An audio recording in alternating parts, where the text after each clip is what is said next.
Bonjour, alors je vais vous montrer comment on fait aujourd'hui pour obtenir un tachymètre où ça ressemble à un compteur de voiture avec une petite aiguille qui se déplace en fonction de la performance qu'on a versus un objectif qui se trouve derrière. Donc là j'ai pris l'exemple d'une force de vente qui va visiter des médecins tous les mois et à qui on demande donc d'obtenir un taux de couverture, c'est-à-dire un nombre de médecins visités par un nombre de médecins ciblés de X%. Donc là, dans mon exemple qui est totalement fictif, je prends par exemple un taux de couverture de 0 à 65% qui correspond à une performance qui est dite mauvaise. Et puis de 65 à 80 ici, c'est moyen. Et puis au-dessus de 80, on va dire que c'est bien, par exemple. Et puis donc là, j'ai mon tableau avec les résultats des différentes régions. Et puis je récupère ça dans mon graphique. J'ai fait un petit menu déroulant ici. En fonction de la région que je choisis, vous voyez que mon aiguille se déplace et donc au gré des performances des différentes régions. Donc, comment on va faire pour obtenir ce résultat-là? J'ai ici une première base, enfin une source en fait, qui va me permettre d'alimenter les graphiques qui sont là, et je vais vous montrer comment on s'en sert pour obtenir le résultat. La première chose dont on va s'occuper, c'est la partie de derrière, donc on va dire ce qu'on va appeler les objectifs de l'entreprise. Euh, donc je pars d'une autre feuille vierge. Si vous voyez bien dans Excel, vous n'avez pas de graphique qui correspond à ce demi-anneau. En fait, la ruse, c'est de se dire que tout ce qui est mauvais arrive à 65, tout ce qui est moyen donc arrive à 65 plus 15 c'est 80, tout ce qui est bien arrive à 100%. Et donc ici, j'ai également une zone qui est définie comme étant neutre à 100%, qui en fait est là-dessous, mais qu'on va mettre en blanc, tout simplement, de façon à la masquer, mais à pouvoir utiliser un des graphiques d'Excel qui est le graphique en anneau. Donc je me mets ici, je prends ma zone, ma plage de données, je fais insertion autre graphique et je vais dans les anneaux ici. Voilà. Donc comme vous pouvez le constater, on n'obtient pas du tout pour l'instant le résultat qu'on voulait. Donc la première étape, c'est d'aller sur le graphique, de faire un clic droit et de faire une mise en forme des séries de données. D'aller dans les options de série, donc c'est la première ligne ici, dans l'angle du premier secteur, et on va sélectionner 270.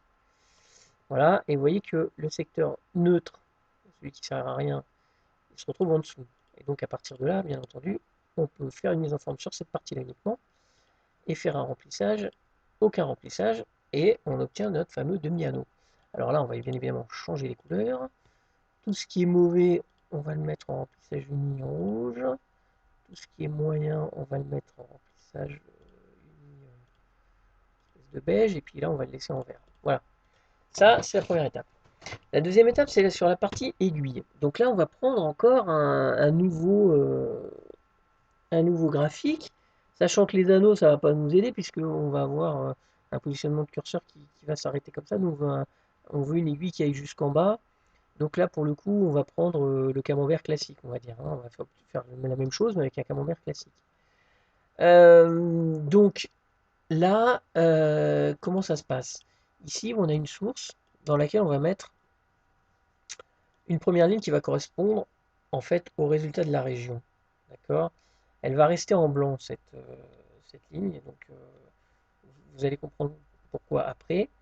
Ça, c'est la taille de mon aiguille, on va mettre 1, ça suffit, hein, ça vous permet juste d'avoir en fait, un tout petit morceau de camembert qui va rester visible. Et puis ça, c'est encore une zone qui va rester en vide, donc c'est tout ce qui correspond au reste qui permet d'arriver à 100%. Et là, de la même manière, on va utiliser une zone qu'on qualifie de neutre et qui va nous servir donc à faire la base. Parce que le camembert, lui également, il va faire tout le tour. Donc, ici, je sélectionne ceci, je fais insertion, secteur, et puis je vais prendre mes camemberts. Alors là, ça marche pas parce qu'il faut pas que je prenne, il faut pas que je prenne le l'intitulé ici. Voilà. D'ailleurs, j'en ai pas besoin. Ça, je vais tout de suite le supprimer. Moi, c'est juste pour faire mon aiguille, hein. je vais me positionner au-dessus de l'autre là.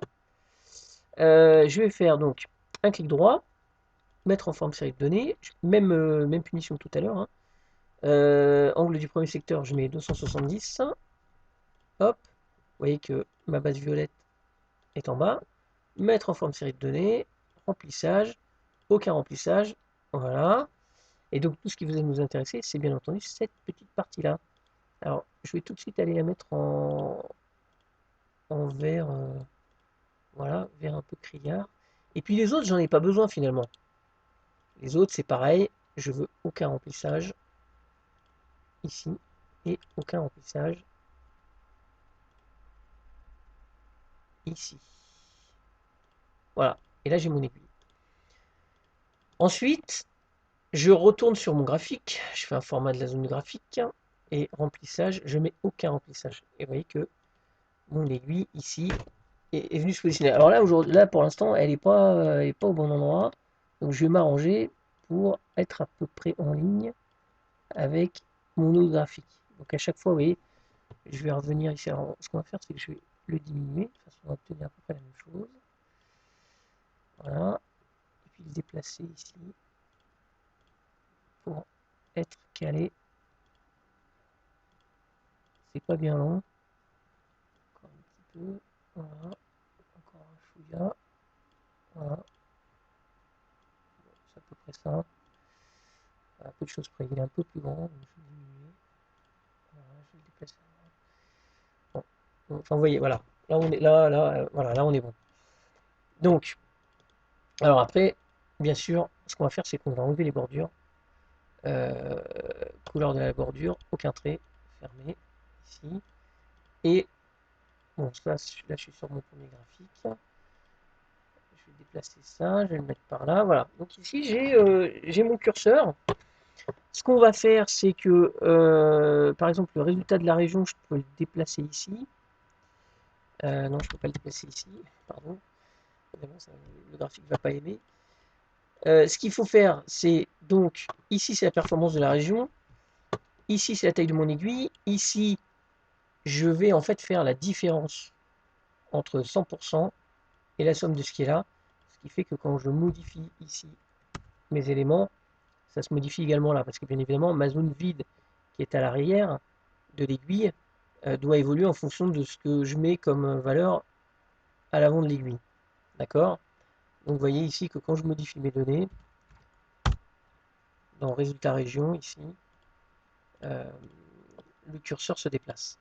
Alors après, vous pouvez faire un petit peu d'habillage, comme j'ai fait ici, c'est-à-dire que mettre un petit peu de 3D, d'effet 3D, etc. Vous pouvez faire aussi, comme j'ai fait là, avoir une source de tableau et puis un menu déroulant qui rappelle en fait le tableau source et qui vous permet donc d'avoir une visibilité, enfin une vision rapide de ce qui se passe sur les régions via votre menu déroulant. Bon, après c'est à vous de voir. Mais si vous voulez, dans l'esprit, voilà comment on construit le tachymètre.